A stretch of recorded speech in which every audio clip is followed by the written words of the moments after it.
مولاي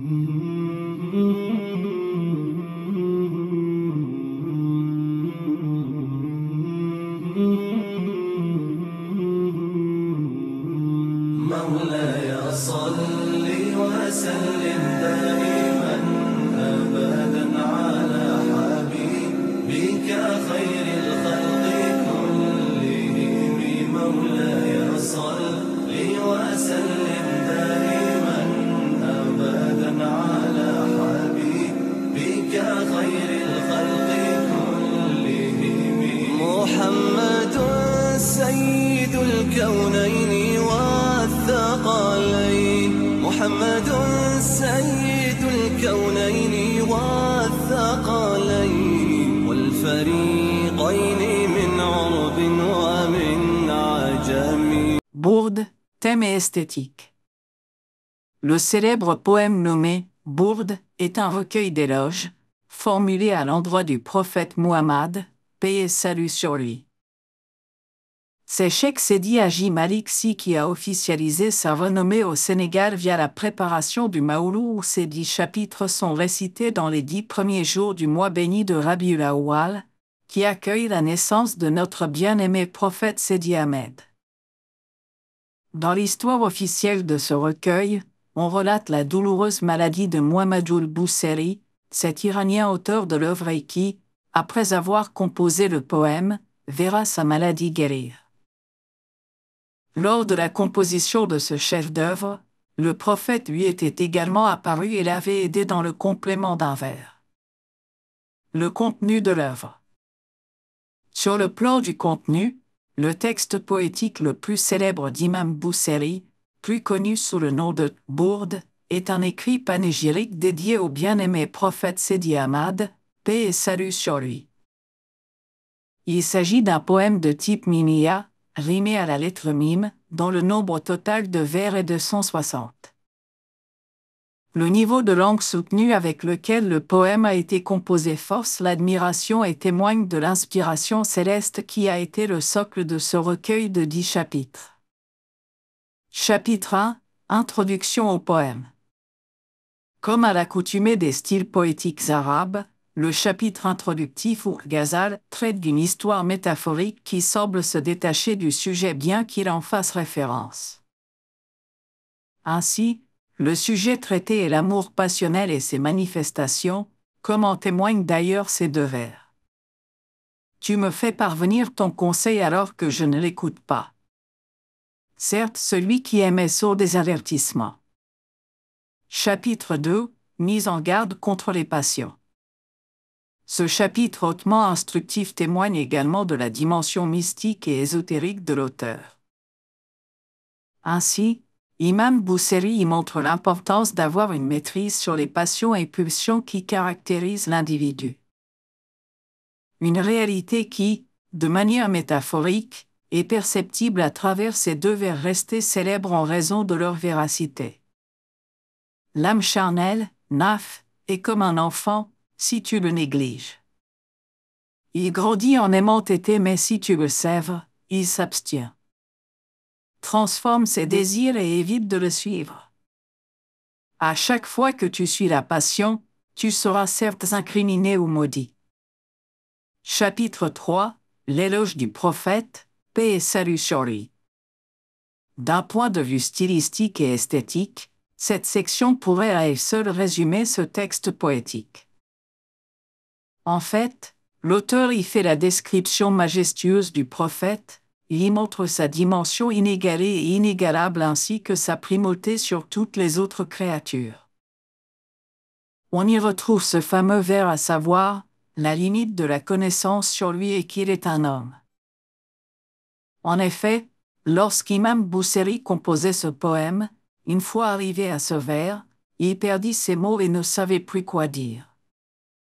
Il le répéta jusqu'à somnoler. C'est ainsi que le prophète lui est apparu et lui dicta la suite du vers en ces mots.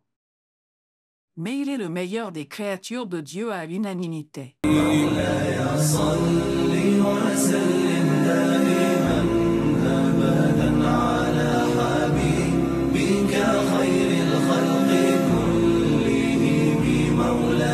صل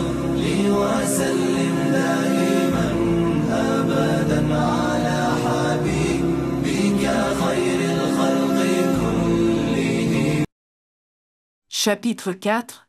La naissance du prophète.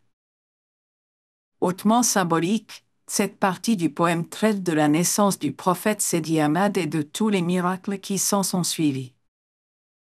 Parmi ces prodiges, il y a le feu millénaire des idolâtres qui s'est éteint de même que l'assèchement du fleuve divinisé. Chapitre 5. Sur les miracles, Mujiza, du prophète. Imam Bousseri retrace dans ce chapitre quelques célèbres miracles réalisés par le prophète.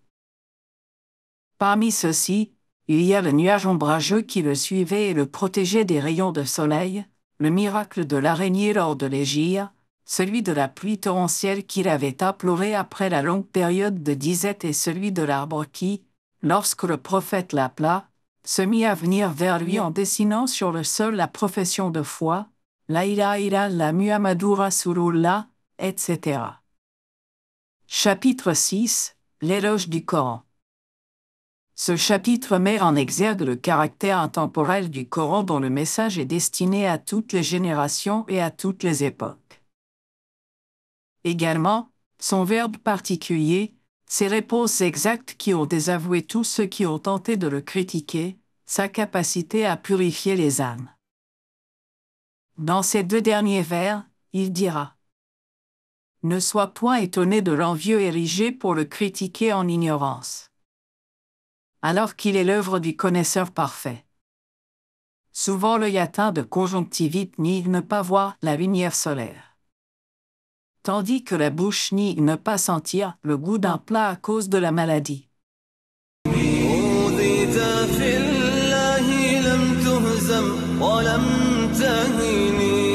أوذيت في الله لم تهزم ولم تهيني حتى غادت أمة الإسلام في النجوم مولاي صل وسلم دائما أبدا على حبيبك خير الخلق كلهم مولاي صل وسلم دائما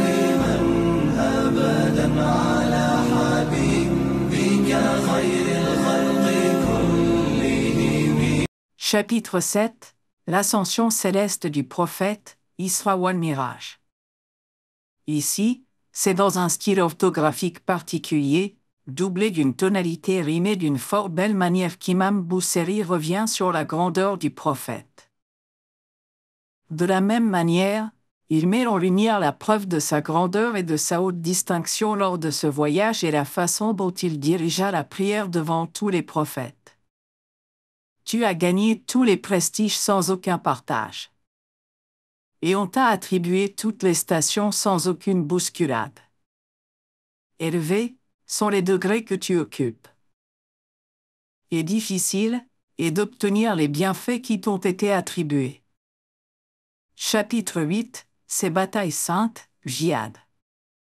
Dans ce 8e chapitre, l'auteur du Baude rappelle la détermination sans faille dont le prophète et ses compagnons ont fait montre quand il était question de répandre la parole divine et de suivre ses recommandations.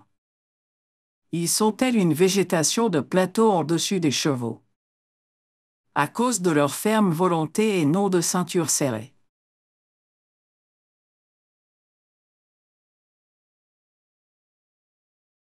حبيب الله رسول الله إمام المرسلين حبيب الله رسول الله إمام المرسلين سريت من حرم ليلا إلى حرم كما سرى البدر في داج من الظلم سريت من حرم ليلا إلى كما سرى البدر في داج من الظلم وبت ترقى إلى أن نلت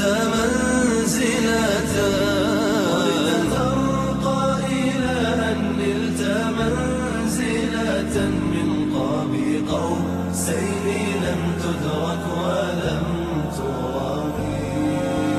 Chapitre 9. Sur sa demande d'intercession, Tawassul, auprès du prophète.